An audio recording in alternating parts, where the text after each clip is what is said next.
Frog fans, happy Monday. Monday isn't actually so bad now that I have nothing to worry about and nothing to do, really. Anybody else agree?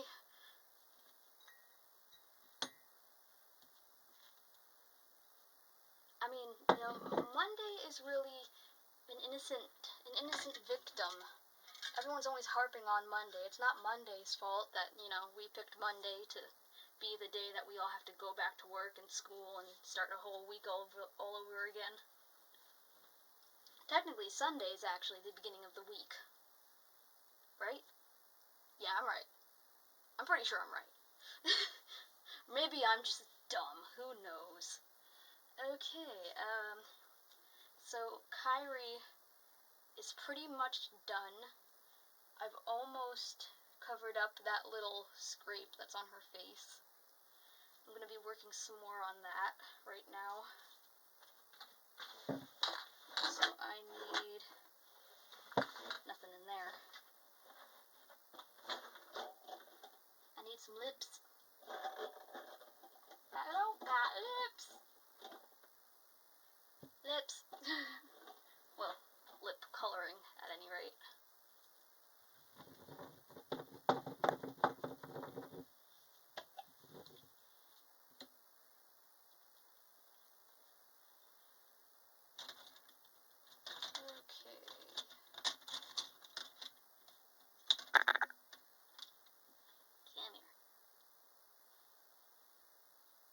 I don't need that quite yet.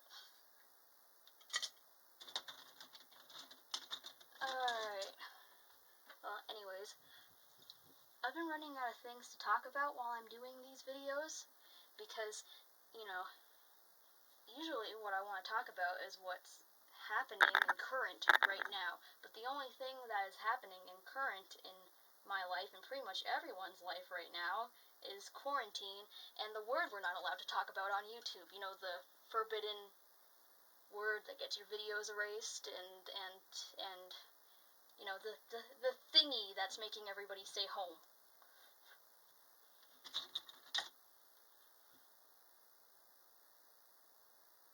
So yeah, I need more things to talk about.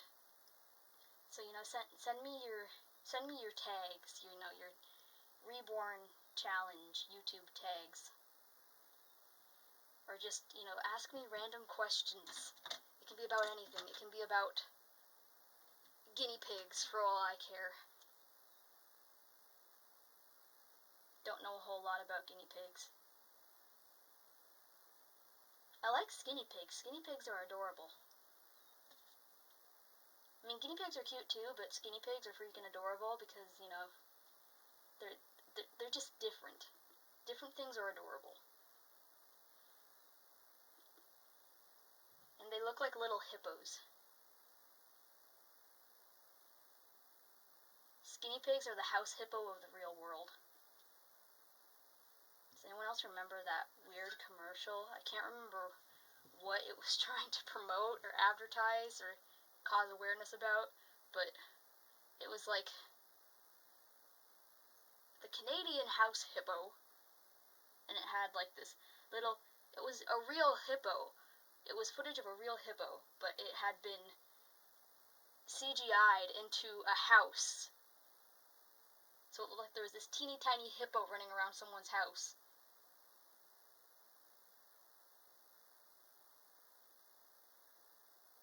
And for a little while there, when I was a kid and this commercial would come on, I thought that the Canadian house hippo was real. Because of this stupid commercial. You can't be showing stuff like that to gullible kids like me, because then I'm gonna go around talking about the house hippo that lives under the sink, and I can't find them. I looked, man. I looked for the house hippos. I didn't find any. And I was mad. There was no house hippo.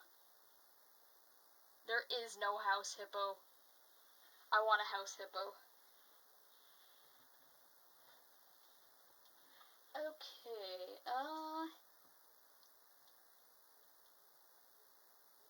hello, Clyde.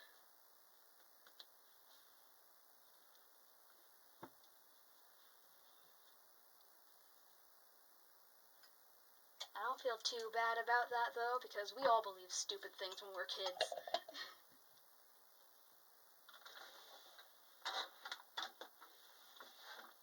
Interesting fact. Do you know that the pearlfish will swim up a cucumber's butthole and then eat it from the inside out? And right now, most of you are probably saying, I could have gone happily the rest of my life without knowing that. You're welcome. Isn't nature wonderful? What am I looking for? There it is.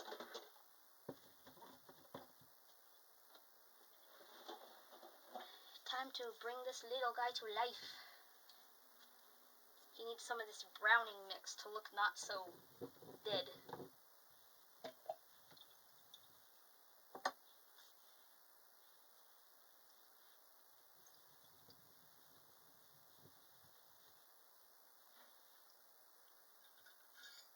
So a bit of a darker tone here for a second. One of my neighbors passed away. And, you know, I didn't like the guy. He was, you know, a crusty old man and all, but, you know,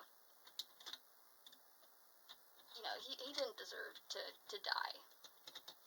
I mean, everyone's got to go eventually, but I'm not glad that he's dead. I don't have any particular feelings about it, but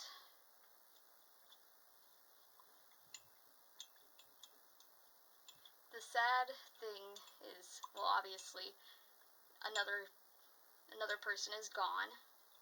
You know, it's something that happens all the time, but it's still sad. It's sad when someone's life is lost. And the sad thing that actually brought emotion to me this morning is he left behind this little puppy. Well, not little puppy. She's probably older than a year now. And I went to the door. My mom was sitting outside on the front step, and I went to the door, and the dog saw me, and she barked at me. She started barking at me, and I'm like, what's going on? Why is the dog barking at me? Dogs don't usually bark at me. Usually when dogs bark at me, they're, you know, dogs that bark at everyone, because that's what they've been taught. This dog isn't usually like that. And, you know, I went outside to see what was going on, and, you know, to show the dog, you know, like, it's just me, I'm not bad, I'm not gonna hurt you. And the dog, you know, I slowly go up to the dog, because you don't want to rush up on a dog that's barking at you, because they could potentially attack you. And, you know, you should never go up to a dog that's barking at you if you don't know it, but I somewhat know this dog.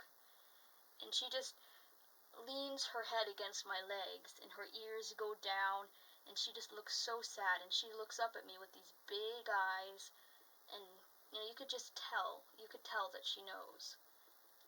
And, you know, I kind of feel like she, even though I don't go up to the dog a lot, I feel like she could tell that I am one of those animal people. And, you know, you can think whatever you want about that. You can think, oh yeah, right, nah.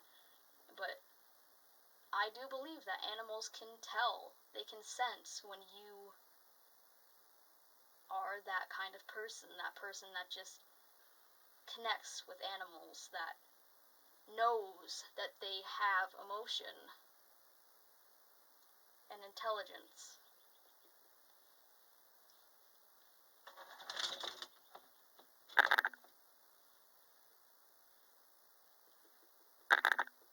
Just felt really bad for her. I feel bad for all of his family. And that dog, I'm pretty sure, was seen as included as part of the family. I know that he cared about his dogs.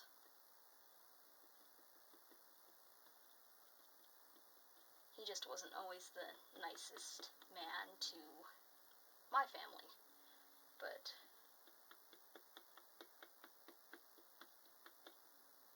that's beside the point.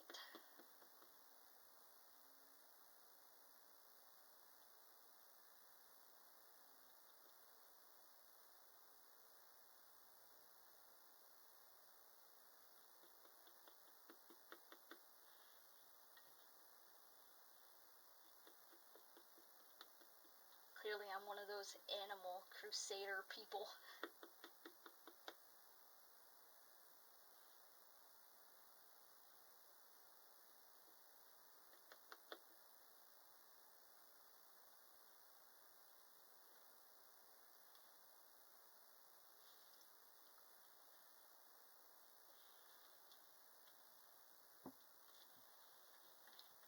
Okay, that's looking nice.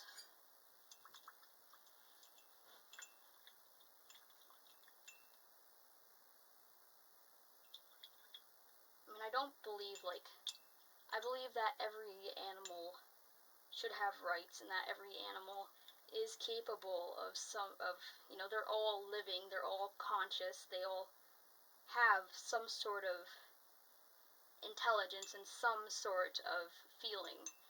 I don't believe that every single animal is capable of intense human-like comprehensive emotion. I believe that cats can. I believe that dogs can. My rabbit does.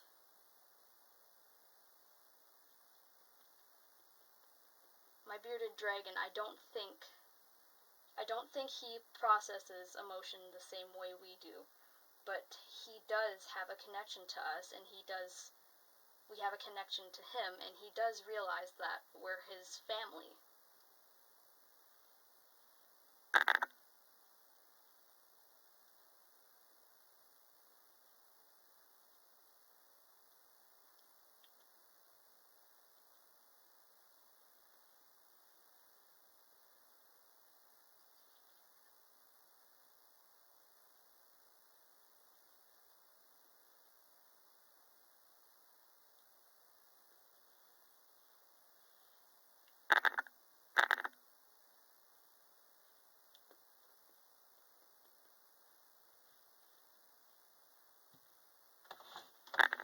I'm probably going on this great big animal rights tangent because I've been watching documentaries that have been making me mad.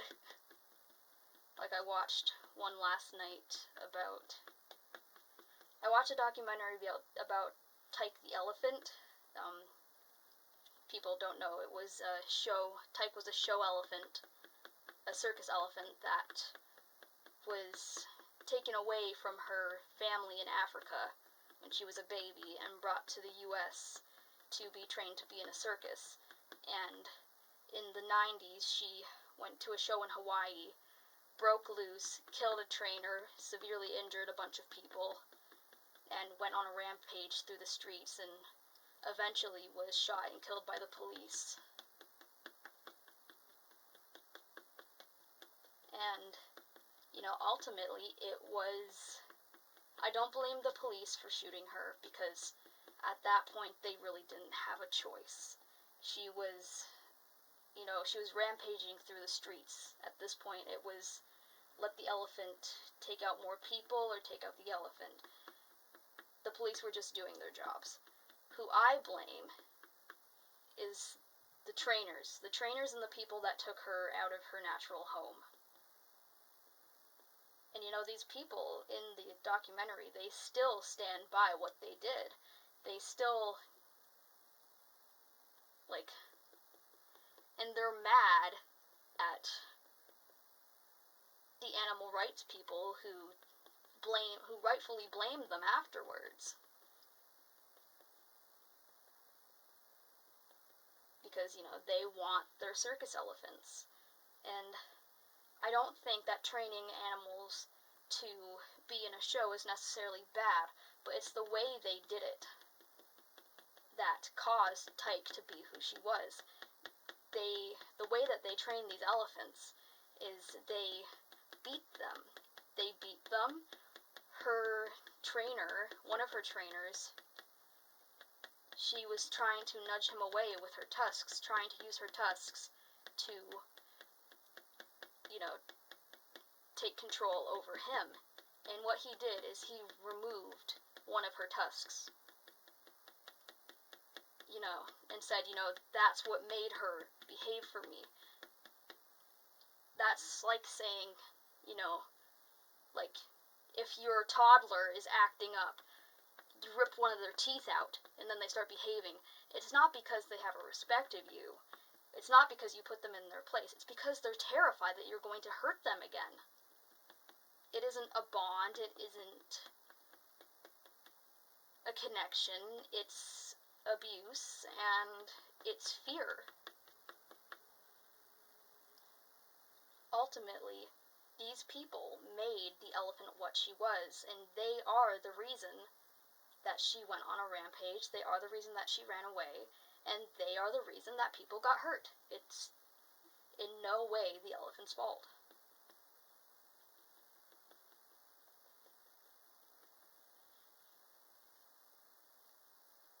And there's people on this documentary saying, like, if there was one lady that said, if I could have gone back and done, the elephant training without the abuse, I would have, but you can't.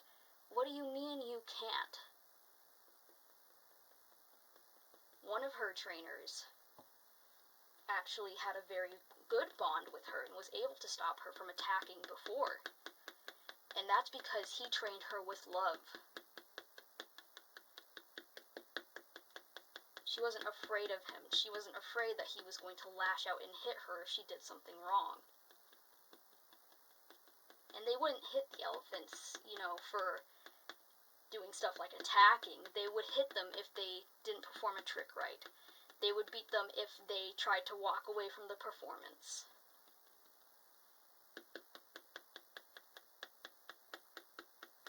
It's not right, and I don't understand how anyone can think it's right.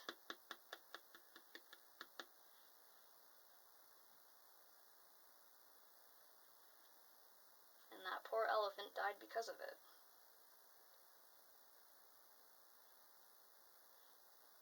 Anyways, stuff like that just makes my blood boil.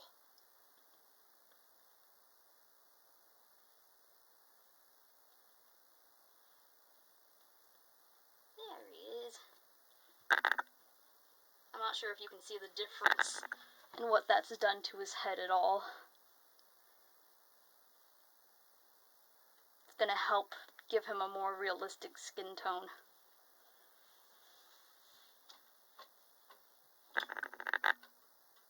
Put his head up on the drying rack.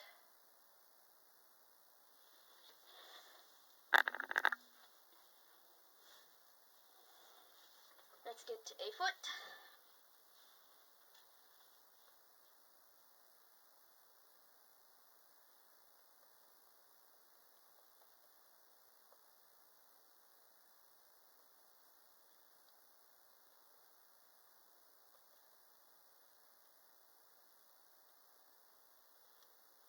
Oh dear, I've run out of things to talk about again.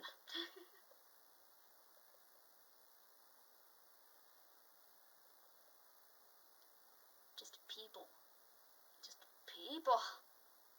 God.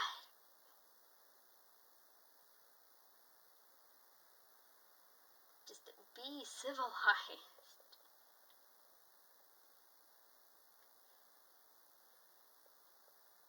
The moment when the quote-unquote animals start acting with more decency than we do, what? We become more animalistic than the animals.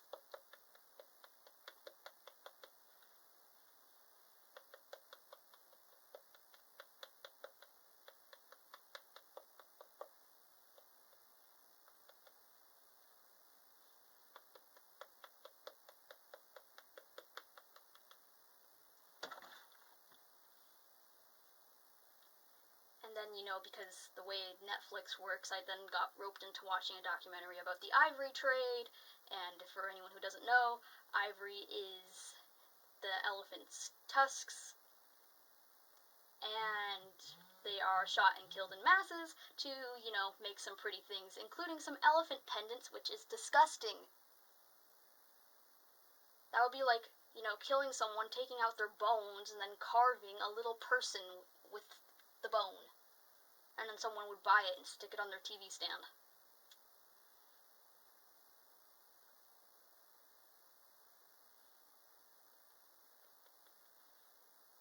And then, by the end of the night, I was just done with people. I was like, that's it? I disowned the human race. I no longer want to be human.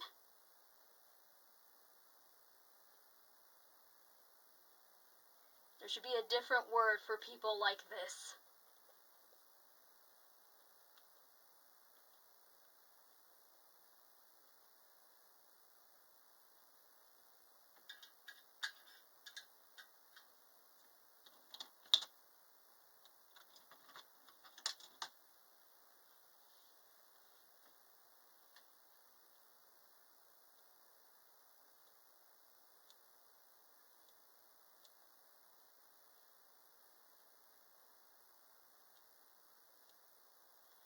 I am one of those people who's like, why isn't it legal to just shoot poachers? Why do they have to shoot first? Why can't we just shoot them on sight? Maybe that's extreme, but hey. There's thousands of people. There's only a couple thousand elephants left. No, there's not thousands of people, there's billions of people. There's only a couple thousand elephants left. So, really, what does one poacher... One less poacher, one less person, what difference does it make? Yeah. What do you mean that's unethical? Oh, okay. I'll shut up now. Oh my god.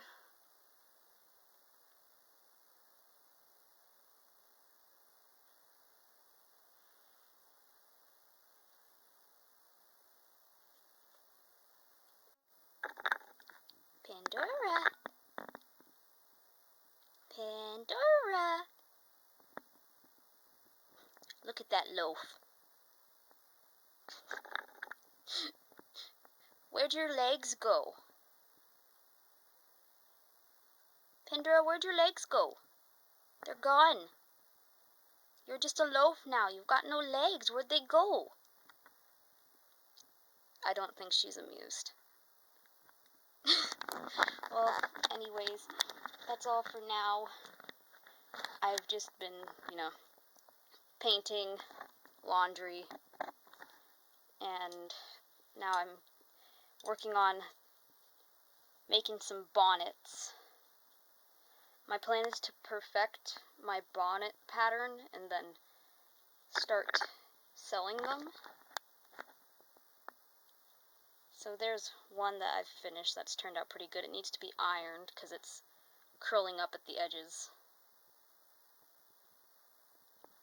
But it looks pretty cute. Well, anyways, that's all for now. Stay safe out there. Keep living the frogling's life and be nice to animals. Right, my little loaf? Right. Bye, everybody. Say bye.